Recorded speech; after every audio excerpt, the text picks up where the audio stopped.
नमस्कार, आपण पाहत आहोत पीबीएन महाराष्ट्र न्यूज।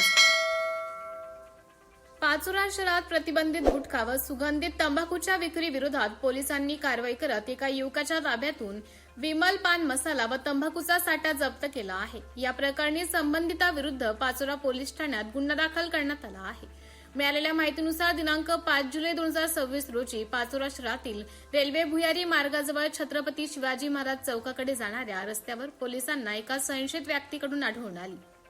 सदर व्यक्तीच्या पाठीवर काळ्या रंगाची बॅग असल्याने पोलिसांनी त्याची चौकशी केली। चौकशी दरम्यान त्याने आपलं नाव सय्यद सैफ अली सय्यद अकबर अली, वय 26 वर्ष, राहणार इस्लामपुरा, जाम मोहल्ला, तालुका भुसावळ, जिल्हा जळगाव असं असल्याचं सांगितलं। त्याच्या हालचाली संशयास्पद वाटल्याने पोलिसांनी पंचासमक्ष त्याच्या बॅगेची तपासणी केली असता त्यामध्ये प्रतिबंधित विमल पान मसाला व तंबाखूचा साठा आढळून आला। जप्त करण्यात आलेल्या मुद्देमालामध्ये विमल पान मसाल्याची 35 पाकिटे आणि विवन तंबाखूची 20 पाकिटे असा एकूण 6,680 रुपयांचा मुद्देमाल असल्याचं समोर आले।